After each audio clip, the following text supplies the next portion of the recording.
Hello, everyone. Good morning, good afternoon, and good evening. Thanks for taking the time for joining us for today's webinar, Getting Your 2023 Supply Chain and Finances Right. I'm Anita, and I lead product marketing at Throughput, and I will be your host for today's webinar. A few housekeeping rules before we begin. This webinar is being recorded, and a copy of the recording will be sent to all registrants. After the webinar, we have allocated 5 minutes towards the end for a Q&A. So please feel free to submit your questions in the Q&A chat pane. With that, let's get started. Let's look at what's in store for you in terms of the agenda for the webinar today. We have a short overview about Throughput, an insider peek about what has happened in 2022 with the state of supply chains. What are some of the traditional supply chain finance planning and management challenges? An introduction to our latest Throughput Finance module, along with a live demonstration, how you can get started with it, and then towards the end, we will have a Q&A. If you could move to the next slide. Throughput's industrial AI software empowers companies to leverage their existing data to optimize their supply chain and operations to increase output, inventory turn, and profitability. We were founded in 2017 with 15 plus employees across the globe, along with a select list of global partners that are shown here in the slide. We are a certified HIPAA privacy and a security company. With that, I would like to hand it over to our speaker for the day, Hala Anishrenkova, Head of Product and Sales Engineering at Throughput. Hala, the stage is yours. Thank you, Anita. Hi, everyone. Nice to be here with you today. Just to introduce myself, I'm Head of Product and Sales Engineering at Throughput. I've been with the company for about 3 years now. I'm very passionate about supply chain and operations issues, and kind of have been combining the passion for supply chain, analytics, and software development for over a decade now, and have been applying those skills in e-commerce, retail, automotive, and many other industries through our platform application. So as Anita mentioned, we'll start off with kind of an overview of the theory of constraints. This is something that's near and dear to how we look at the product, and why it's important is as you look at the business, there are various constraints that you may have, and it's important to identify whether it's supply, internal to you, maybe manufacturing, or your demand is a constraint, and that insight in itself allows you to construct how you're gonna create the operations leverage to move material and financial flows in the most effective way for your business. The financial traditional finance and supply chain has sort of a certain number of challenges, and those have been more and more actively present in our new realities. Some of the ones that I wanted to highlight for today is just creating alignment between functional and holistic company wide approach has been a challenge. That's seen through, as finance leaders have created a plan for how the company should develop and what are the various goals to achieve that. And a lot of times on the functional level, the KPIs and the priorities are not in alignment with that. So it creates kind of a tug and pull situation between the functional execution and the planning and the plans that are set on the company level to be executed in a successful way. The other issue that we've seen is our demand patterns are chaotic and they are changing, and it's important to understand that something that was true for your priorities of the business and how your product mix or service mix is performing on the market may not be true today, or the same priorities do not apply. So it's essential to dynamically understand what are those changes, what to do with them, and how to align your operations to successfully support the priority of the day. A lot of challenges we also see from how the plans are generated, right? If your inputs to the planning process are static and are based on either wishful thinking or contractual obligations that you've maybe put in place with your suppliers, but the reality is different, the execution of those plans will not be very successful. So understanding what are the realistic inputs that you should be factoring in into your planning is essential for the success. And lastly, the incomplete information. And that stems not from just missing a certain data point that is important for your planning, but also understanding what are the pros and cons of doing one decision versus another. So on a local level, maybe cost cutting on a logistics may make sense, but if it's, for example, going to impact a certain major profit line for your business, and impact your customers' perception for your service, you may have a detrimental result from it. So the resulting problems that we see from those challenges is we are missing sales, working capital issues start piling up. That results in clogging the system with the wrong stuff on our shelves, right? The warehouses are full. Logistics is moving wrong products from point A to point B. So all the inefficiencies lead to a wasteful activity and ultimately resulting in unrealistic expectations for what your system can support, leading to bad margins at the end of the day. What we see as a global impact is about 25 trillion of operations waste is generated through bad decision making in the 94 trillion global economy.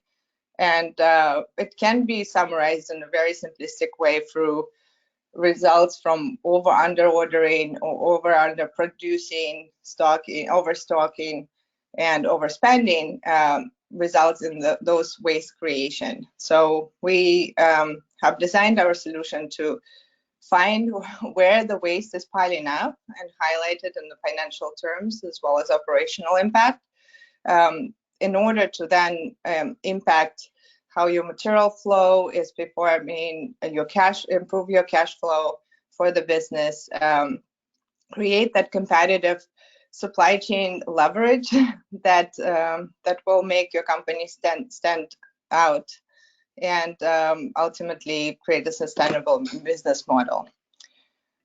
Our solution focuses on leveraging several approaches to come up with those results. One is demand sensing. So what I mean by that is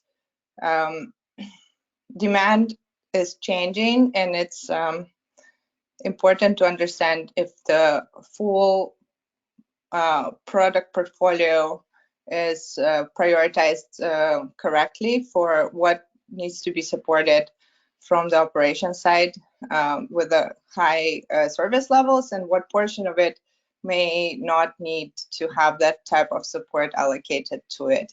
And that type of reprioritization has to be done for today, and also what will change for the next period that you are planning for. So our platform is focused on doing that dynamically and then orienting anything in the business operations processes to that prioritization. The second part that we focus on is identifying risks. So the stability of various parts of your supply chain. For example, if the lead times from a certain supplier for a key product line are unstable, you would need to build a certain buffer to factor in or buffer for that uncertainty. The same thing with demand. If it's not as predictable, you may need to buffer for that, and so forth. And ultimately prioritization based on throughput. Throughput meaning from both material flow side, right? So you are producing and releasing the products that you intend to sell in the market, but also generating a positive cash flow while doing so. So those are some of the focusing mechanisms. With that said, I want to switch to a short demo of some of the highlights on the financial storyline in our product. So would like to introduce our financial module today. And to set the stage, we're talking about a company that has multiple business units, product lines, and has both the distribution coverage, right? So they take care of delivering their product to the final customer, as well as producing some of the products from their portfolio. So let me switch to our demo. And to start off the business, you can sort of set up the platform in such a way that many business units can be combined under the same umbrella. The benefit of that is that you can get a more holistic view of what are the material flows across all the assets in your supply chain and how they interact with each other. But for a CFO perspective, you want to understand what are the operations generated value and where we are as of now financially, right? So we focused on understanding where contribution margin trends are headed, what are the different, from the revenue and total variable cost, that is a cost of sale, where we are now and how it's changing. Tracking inventory and opportunities for working capital reduction, operating expense, and ultimately how much free cash flow we are generating through efforts of managing our assets, inventory, and sales. But from that standpoint, while you have a picture of how you're performing today and what the trends are, you also want to know, how can I do better?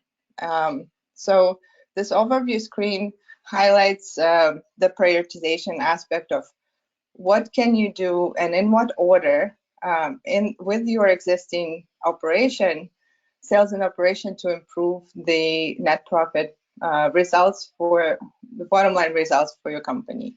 So we're starting from understanding where we are, right, current state, and then where we could be. So in this example, the demand improvements, inventory optimization, and production optimizations are summarized in the financial terms of the minimum and the maximum impact that our platform has recognized as possible changes that would shift the picture. The size of what is the min-max for a given improvement area will tell you how to prioritize, right? So in this case, inventory optimization have the majority return on investment associated with that improvement.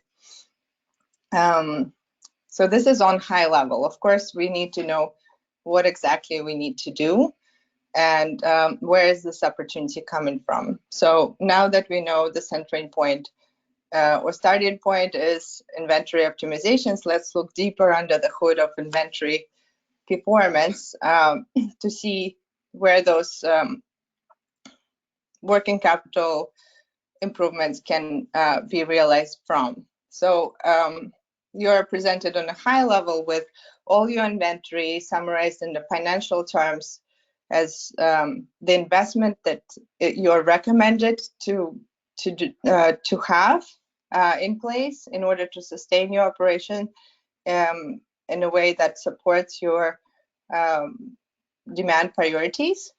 But at the same time, anything that's over that recommended level of inventory is highlighted as a potential for reduction, right? So in this case, what we are seeing is the red area of the graph is the total amount of working capital that is not needed.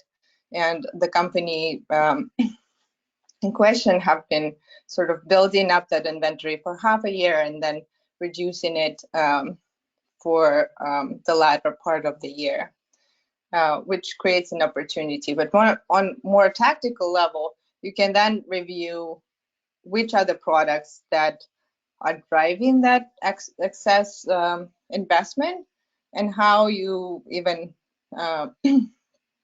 how can you reduce that stock stock level to a manageable degree. We won't really get into the nitty-gritty of how the recommendations are generated in this demo. We have done some of the highlights on that before, but just wanted to kind of walk you through how the platform can be used to narrow down to those critical low-hanging fruit that can really change the financial picture for the company. So the second topic that we've highlighted is demand improvements. What we do here is we continuously monitor what is the priority of your products or services. In this case, there are 26 product lines that are being offered to the market, and where they stack up against each other. So in general, what we do is prioritize from the value perspective, the contribution margin generated from selling this product, where they stand. And of course, we want to have more products that generate most value, but in this case, about 22 fall into the last category of least value generated. At the same time, from operations side, we want to know how predictable is that sale and how consistent the demand is for those products. So we segmented from the demand variability side as well on the XYZ side of things, so that we can create that intersect that helps you critically assess where are the products that are most important. So the green area would be that, and how from operations side we're supporting, how successful we are in supporting this product's sales on time and full and on shelf availability side. But also from if our system is too clogged with the items that are hard to predict and not much value for our bottom line, those are the items that we can quickly review and say, do we still want to keep them in our portfolio?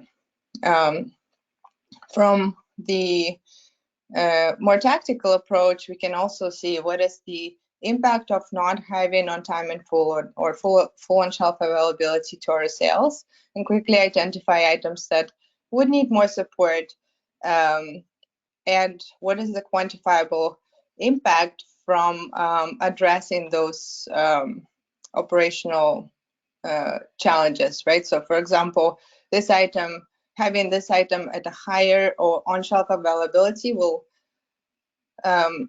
be estimated impact of an additional 1.1 million of sales for the company. Lastly, we wanted to focus on some of the production optimization, right? So how can we leverage our assets in our manufacturing environment in order to then create more yield and positive and support our sales more adequately. So in this case, Throughput platform has picked up that there are certain processes or assets that have ability to add additional yield by focusing on a certain level of improvements. So for example, process 18, you can see that the flow rate over time has not been as stable as maybe for some other processes, and that those losses translated to about 22,000 products that have not been produced. It's very easy to go down to detail level on the operation side to understand where the improvements need to happen to be able to achieve that additional production output, right? So to produce another 22,000 units in this date range, we would be able to do that by tackling some of the defect rate issues and the cycle time violations, but not so much on the uptime losses, as an example. Finally, how do we combine the perspective of what you can do better on each individual functional area to more global optimization for how the operation can be run. We have created a CCR analysis that helps you from the financial level estimate if you can run operations a bit more effectively by combining the best products to the best processes for the operation, what would be the ultimate results, right? So on one side, we are targeting a better utilization of assets, but also focusing on tapping into questions like, am I able to meet all my demand with the assets that I have? Or are there any assets that are sort of in need for capital investment in the future because they are kind of an internal constraint? So you can run those analysis from the standpoint of let me generate more output regardless whether I'm able to sell it or not at the end of the day, or focus on more profit generating strategy and which assets and which products you need to really focus on running through your operation in order to gain that value. So I'll stop here for now on the finance side, but I think the main point that I was trying to make is that although we can go very nitty-gritty on the recommendations, the most important part that we've built into the financial analysis in the platform is that not only you can see where you are, but also we can aggregate the insight of which functional areas require more support and how to prioritize your efforts to really get the most impact from your actions, your team's actions. So I'll flip to the slides again. As I've highlighted in the demo, there is kind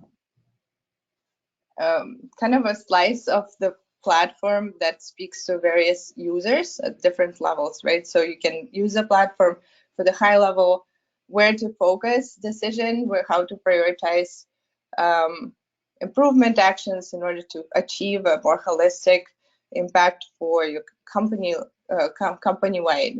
On the mid-level, we focus on expanding what are the key drivers of the proposed change in the impacted area, whether it's working capital, inventory spend, operations expense, throughput spend over time, or cash conversion cycle improvements. And getting to the granular level to help you create that plan of action to really make that change happen. Focusing on per product down to a location where it's managed or sold, right, where the improvements are needed. And ultimately, that translates into an insight of what to move. Holistically, we are connecting all the pieces of the supply chain that are visible to your organization to understand how the links are working together and where the improvements will yield the most impact to streamline the material flow. The question about where to expedite your efforts, right? Whether it's related to prioritizing your product mix and focusing on the right parts of your supply chain to be supported in a better way to yield that extra sale that is needed to strengthen the more important part of your portfolio. And also tackling what to reduce and remove, right? Tackling the waste portion. That really helps the first two pillars to work more effectively because we are focusing on identifying where things that shouldn't be invested into, put in your warehouse or used capacity on your production lines or logistics capacity that are not adding value to your business. By freeing up that space, you create much more breathing room for leaner supply chain efficiencies to be created. So as a result, we have sort of multi-level approach. We really focus on taking in the realistic assessment of your operation. That is done through a data-driven approach. So we connect to the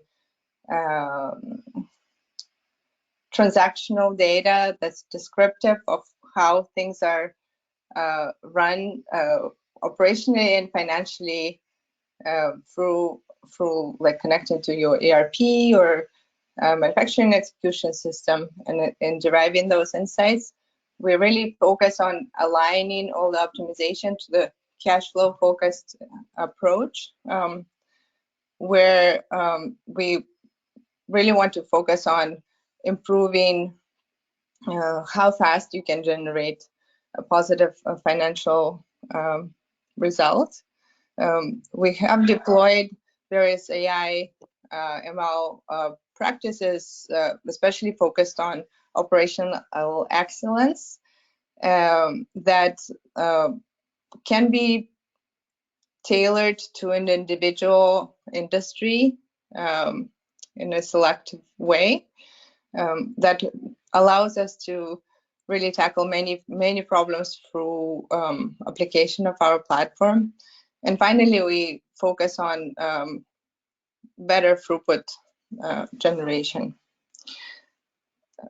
I think to wrap things up, it would be great to understand how we can get started.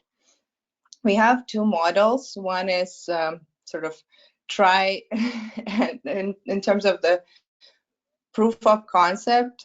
We can identify a sponsor and a scope within the scope. What is the problem that you would like to focus on, and connect your data to see the actual business results that our platform can achieve on your business. And then the other approach is more real time, right, where the enterprise model is deployed, where we connect live to your systems and extract the insights continuously, leveraging throughput solutions.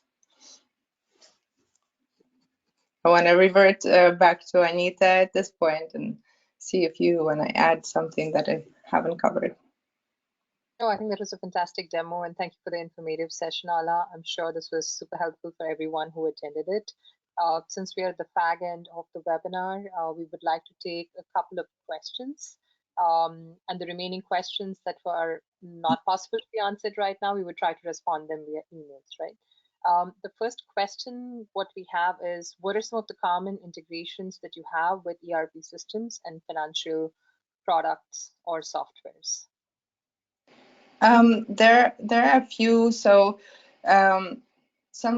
most of our clients have bigger ERP software that is pretty well known, like Microsoft Dynamics 365 or SAP, various SAP ERP solutions. We are actually on the Microsoft Marketplace with a connector that you can start pretty quickly with on our platform. But we also are quite agnostic to where the data is coming from. So as long as it's has transactional data that we are looking for, like the orders, purchase orders, sales orders, shipments items, we can get started pretty quickly. So our team is there to help set it up. And we are also part of the SAP partnership, where we are working towards a solution for the faster integrated deployment with them as well. The second question is, can you elaborate a little bit on some of the AI algorithms that you're using at the back end that help financial leaders to make decision making? across multiple tiers, like what you demonstrated at a high level, mid-level, and tactical level? Sure. So some of the things are concerned about monitoring and understanding the outlier behavior on certain metrics that are important for our planning, because we are focused so much on making sure that we have a realistic picture about how the finance is doing, how the operations is capable of supporting, fulfillment, the delivery, and production needs. We have focused on creating a robust understanding of outliers on those specific metrics. On the other side, we also have put a lot of effort in making sure the sensing part, like the demand sensing, is there. So not only we are able to extract meaningful analysis on the demand side, extracting the trend, the seasonality, day of the week fluctuations, and so forth, and building it into a forecast. But also, we can layer in other types of data to help understand what influences the demand even stronger, or understand what are those, create much stronger forecast in this case. And on operations side, dealing with assets, we are deploying various OR models to make sure we do the prioritization effectively. Sure. We'll take one last question. How far in future can the solution predict? What are the different time ranges? Do you have predictive maintenance as one of the features? We don't so much have predictive maintenance. We do highlight what the things that are, whether the assets are stable or not stable, and which of the metrics need to be improved. What are the down to the events that the root cause of the events that has been triggering some of the issues, to help you diagnose and focus on the right elimination strategy for creating more effective output from your asset side. I forgot the beginning of the question. The second part was, what are the different time ranges, like short-term? Oh, the time. Yes. For the time ranges, it depends, right? So we focus on a short-term, mid-term approach, but for some of the cases we have, so it depends on what we use the projection for in the platform. So for some of the strategic modeling, you can use up to a year or 2 years of projection, but for more tactical recommendations of how much stock you need to have, what is the next best move to do today, the short-term, mid-term projections are what the system is looking at. All right. Thank you, Ala, once again for the informative session. We hope this was useful and you got a little bit of a better idea about Throughput and Throughput's latest finance module. A copy of the webinar recording and the slides will be sent to everyone. If you have any further questions, reach out to us on LinkedIn or via emails. We have the email addresses here. Thank you so much once again for joining us and spending 30 minutes of your day. Have a good evening. Have a good rest of the day. Thank you so much, everyone. Thanks, Anita. Thanks, everyone.